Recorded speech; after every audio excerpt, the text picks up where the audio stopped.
So here we go. YouTube goes automatically. Instagram. Nice. Going live. Facebook.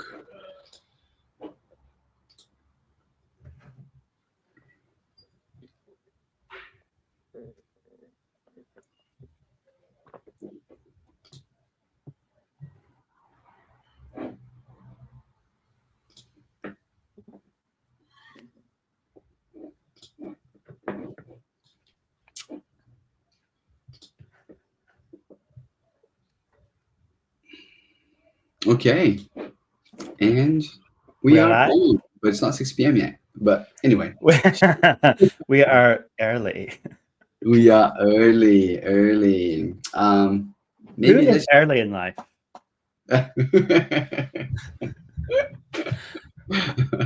April Fools. All right, so let's get started with this live session. So Awesome. welcome. If you're watching this, my name is Pedro Avila. I am your physical health coach. And right next to me. Daryl, go, your emotional health coach. And in today's chat session, we want to answer a very asked question online, which is, how do I manage my lower back pain while juggling a busy work and family life as a woman over 40? So I want to speak from a physical perspective, and Daryl will speak from an emotional perspective. And at the end of this, he's got a little surprise for you, a little bit of an exercise that will help you. Um, all right, do you want to say something? Shall we get started? Yeah, I would just say that what we're going to help you with the learning how to manage back pain while juggling a busy work and family life as a woman over 40. Obviously, it's not from our experience as a woman over 40, but these techniques will apply either way. You're not 40 yet, Pedro, are you? Are you 40? No, No, 30, no. 35. I'm Um, sailing towards 50. but just a Oh, disclaimer, most of my clients over my 10 years of experience has been women over 40 with back pain. And that's why I'm here. All right. So now this is for you. If you're a woman over 40, juggling work, family, and everything in between, chances are your lower back has started to talk to you and not in a friendly way. I know you're constantly on the go, often putting yourself last, and the tension just builds up. The truth is, lower back pain is in this stage of life isn't just about wear and tear. It's about how we move, how we rest, how we lift, and recover in the middle of a busy day because life only gets busier. Yeah. So let's break this down into four simple, realistic strategies that you can start using right away, even if you have a packed schedule. So let's start with number one, keep moving, even in small doses. Now, I know that if you are experiencing lower back pain, you are scared to move because you don't want to aggravate it. Yeah, but it's not like if you want to run a marathon, you run a full marathon tomorrow. You start slow. Yeah. So small and consistent movement targeting your lower back will help you a lot. Okay. So you don't need an hour at the gym to take care of your back. In fact, 5 to 10 minutes of intentional movement a few times a day can make a big difference. Like you're working and then you can pause for 5 minutes and then you can do cat and cows. Yeah, you can do pelvic tilts, which is basically just moving your hips back and forth. You can lie down and then you can do a knee to chest, bringing, pulling, hugging your knee. Um, this will relieve some tension and strengthen the supporting muscles around your lower back.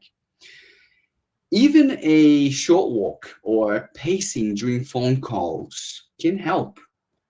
Motion keeps your back from stiffing up. Why? Because you bring blood and nutrient and oxygen to the area, and that helps with the recovery. Okay, so movement is the best medicine. Okay, second, upgrade your posture without slowing down. So, whether you are working or running errands, how you move and how you sit matters. Often enough, we get into that flow and we just work for 3, 4, 5 hours without thinking or being aware of how our bodies are. So, if you are this kind of person, maybe try to get a lumbar support or a small cushion behind your back when seated. Make sure screens are at eye level. So if you're always looking down like this on your computer, you're likely to hunch your back. So raise your computer, make sure you can actually see the screen straight away so you can keep your back upright. Okay. And also avoid slouching over. Yeah, slouch over on your phone. At home, try to bend your knees when it comes to pick something up from the floor. Try to keep your back straight. If you need to bend over or pick something up, think about tightening your core. Keep your core really tight. Maybe don't breathe. Tighten up, do what you have to do, and then you release. This way, you can create internal pressure, yeah, and that can help prevent any kind of tweaks on your lower back. Okay, so your posture matters. Now, if you don't want to think about your posture on your day to day, strengthen your core. Our backs are made to move in every single direction. Okay, so you can strengthen it so it can support any kind of movement during the day. Three, micro breaks to prevent flare ups.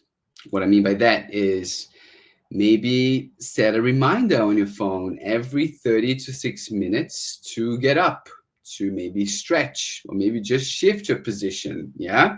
Because when you get into that flow, it's hard to think of something else. So put a reminder on your phone. Long periods of sitting are hard on your lower back because, especially if you are experiencing pain, that area is not getting a lot of blood, a lot of nutrients. So if you're seated, you make it things worse. So think of it as movement snacks. There you go. You've got movement snacks throughout the day. Yeah. 1 minute rests. Just to keep you moving. Yeah, maybe take 5 minutes out, rest 1 minute, do another minute, rest 1 minute, just do whatever works for you. Yeah. And four, smart self-care that fits your life. So what I mean by that is heat therapy is a quick fix. A hot pack for 10 minutes in the evening can do wonders. Focus on your sleep too. Maybe lie on your side with a pillow between your knees or on your back with a pillow under them. Both will take pressure off of your lower back. And lastly, stress tightens your muscles. That's when Daryl comes in. But if you are experiencing lower back pain, try to stop, shift your mind away from the pain, and use your breathing as an anchor. So maybe deep breathing for 2 minutes on quiet time can actually ease the physical tension. Conclusion for the day. Yeah. You don't need to overhaul your whole life. Just build small, consistent habits. A little movement, good posture, and quick recovery tools can go a long way. You don't need to reinvent the wheel. Yeah. You just need to spare some time for yourself. And you can frame it differently. This is self care. This is time for me. So, with the right approach, you can feel strong, you can feel capable, and pain free while handling everything that life throws at you. So, that's basically me. Now, I'm going to pass it on to Daryl. Awesome. Thank you, Pedro. And I'm definitely going to do my movement snacks because framing anything as a snack makes it sound better to me. So thank you for that one. So, look, from an emotional perspective, how do you manage your pain while juggling a busy work and family life? Well, to start off with, if you're in this situation, you're going to be overwhelmed. And so when you're overwhelmed, like Pedro says, pause. Don't push through. If you have sharp pain, that's a signal that you need to rest. It's your nervous system telling you, calm down, relax. Rest is going to lower your sympathetic nervous system. It's going to put it into parasympathetic. What does that mean? It's taking your system out of overdrive. It's going to reduce your pain signals. So emotionally, that's going to be like hitting a reset button. It's going to let you have even more energy for the rest of the day to keep going. I know so many people who just they get into a flow, and when they're in it, they want to keep going, keep going, keep going. It needs done. But really, when you start to feel those twinges, pause. Either do some stretches like Pedro recommends, or do some meditation, even deep breathing. You just need 5 minutes. You don't need a 45-minute pause. 5 minutes of stretching, 5 minutes of breathing in for 4, holding for 7, and breathing out for 8. It's going to lower cortisols. It's going to help balance inflammation. It's going to relax muscles. If you are not into breathing and you don't want to stretch, get a 5-minute hypnosis audio or meditation timer and listen to that. Acknowledge your feelings. Studies show that if you have stress or guilt when you're overwhelmed, you've got too much to do. Maybe you're not giving enough to your work, or not giving enough to your family, or not giving enough to yourself. These emotions that you feel in response to that can make your back pain worse. Okay, emotional distress amplifies pain processing. This is one of the reasons that we really want you to take care of your emotions if you're going to have a long-term solution for your back.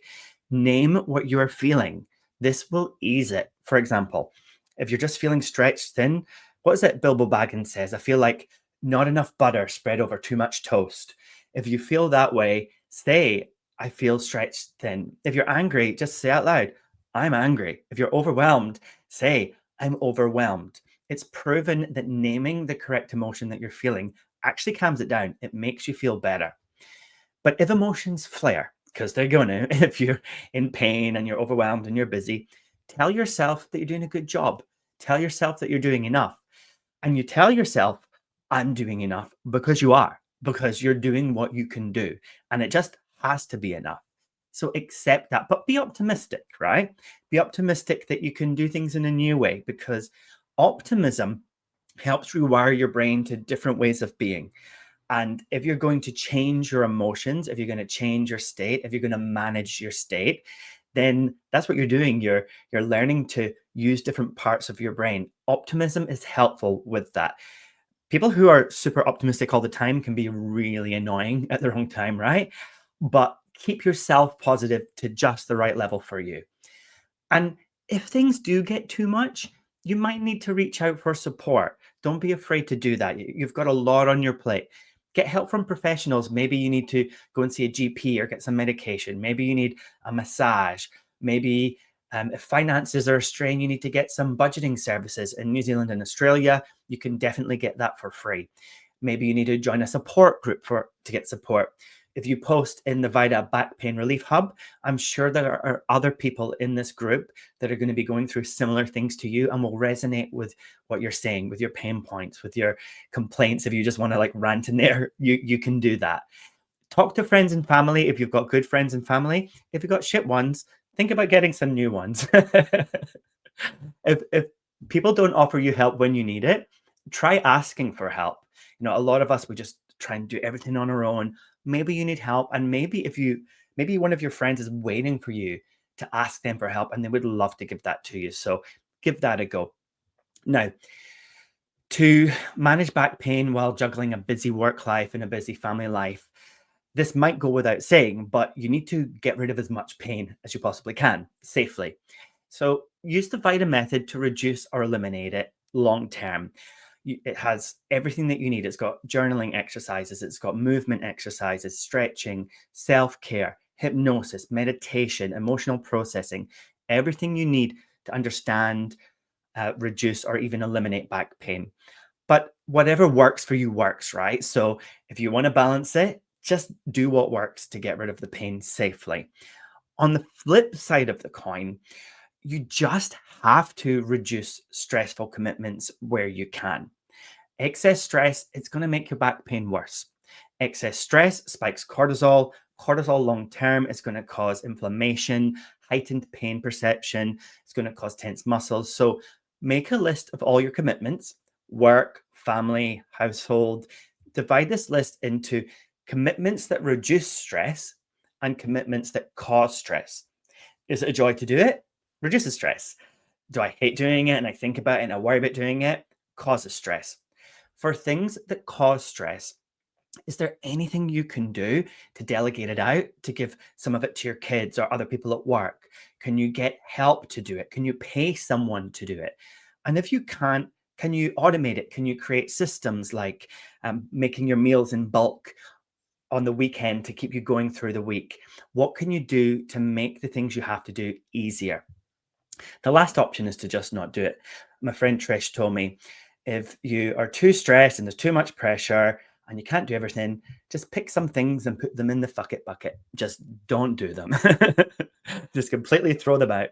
And it's one of my favorite things to do with my to-do list is get stuff that's been there for a couple of weeks and just say, that's not getting done. Put it in the fuck it bucket. If somebody complains, I'll apologize later, right? Because the most important thing to take control of when it comes to stress is your time.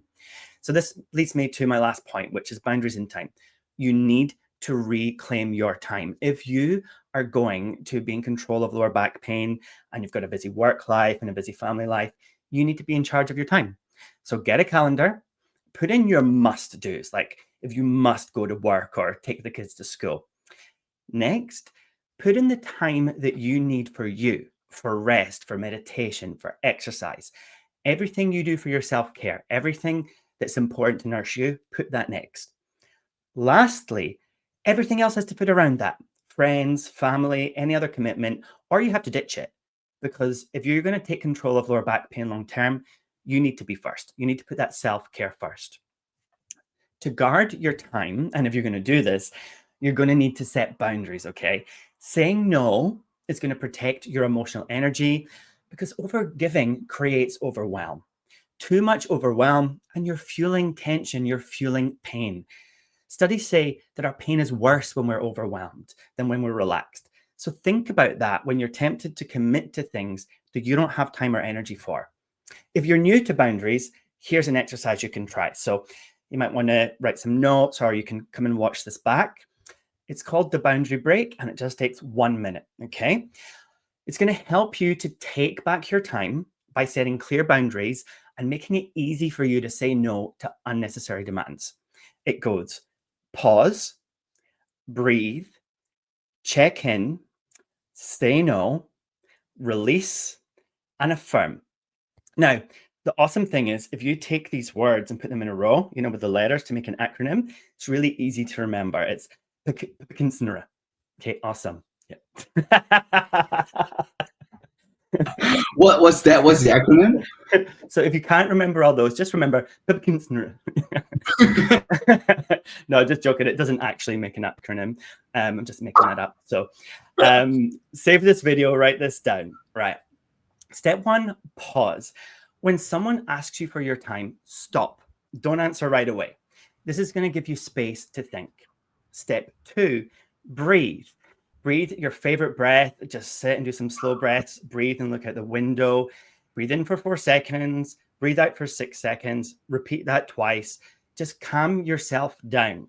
What you're doing is you're shifting your focus to your body and to your needs.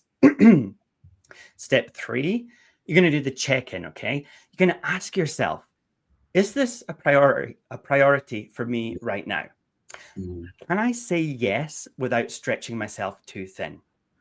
And if it's a no, be honest. Just say no. If it's not a priority, respond firmly but politely. Sorry, I can't take that on right now. I need to focus on my own stuff today. Or my favorite, which comes from Phoebe from Friends. I wish I could, but I don't want to. It works every time. People like that one. Try not to explain too much. Explaining yourself opens up room for people to manipulate you. Okay, so don't explain. Just find your way of saying no and say it. Step 5 is release. After you've said no, that might be a bit new for you. So there's going to be some tension in your body. So go and do some stretching, go and do some cats and cows, or just roll your shoulders back 3 times. You know, maybe you're just at your desk and you're just like, right, I've just said no. Ooh. Shake your hands. Just release and shake off any tension. The last step is affirm. Tell yourself, My time is mine. I get to choose. This Mm, locks in the mindset. Okay. Why does this work? The pause and breathe is going to stop you from saying yes automatically out of habit. The mm, check in is putting your needs first. Saying no takes your time back from others, it creates boundaries. The release keeps you feeling good about what you just did. And the affirmation, affirming it, builds a habit of owning your time. And remember, it's super easy to remember. If you can't remember all that and you don't want to watch it back, just remember the easy acronym PIPKINSNR. Okay. If you find it hard to say no, try practicing this every day or two, right? Practice it even when you want to say yes, say no anyway. And after they've accepted your no, you can just change your mind and say yes. Just practice it a few times. You'll get the hang of it, and people will get used to it very quickly. mm. They'll really will appreciate you, and they'll learn from you how to say no. Your time is yours. Guard it. Okay. So there we go. This is how you manage back pain while juggling a busy home and family life. I hope this is helpful. Any questions? Far away. Back to you, Pedro. That's good. I think this is a very common problem, saying no and putting themselves second or third in their priority list. Like some people think it's a flex because I'm doing this for others. Mm-hmm. But when you are experiencing lower back pain, you have to put yourself first, because if you can't prioritize yourself, you're not going to be there when someone needs you. Yeah. So your glass, your cup is always empty. Saying no is basically you filling up your cup again. So you can start saying more yeses. Maybe this is even a topic for another chat. What do you think? How to say no and improve your lower back pain? Yeah, I think we should definitely expand on this because I know it's a place that people have a sticking point. So feel free to comment or write in if you have specific situations where you're finding it difficult to say no, and Yeah. we can workshop those for you or with you. Likewise, you can pop it in the Back Pain Support Hub, and we will help you in there as well. Perfect. Well, thank you for watching this. Thank you for Daryl.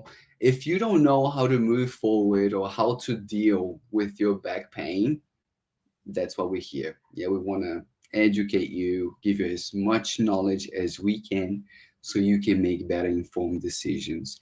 If you don't know where to start, you can click on the link in the comments. Um, and join our back pain mastery, where we coach you through physical and emotional health exercises. You can join the Relief Hub, our community, where you can get in touch with us every day of the week. We are here to support you, but you have to want to change. It requires work. It's not easy, but only you can do it. You're awesome. So thank you for joining. You're awesome. All right. I'll see you Right. guys later. Have a See you good next week week. and bye bye.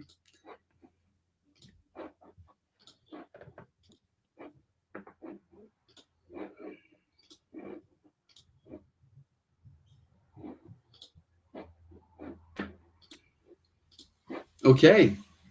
Done. We did it. Another one. This was good. Are we still live? It says we're still live. Just on here. Maybe I can just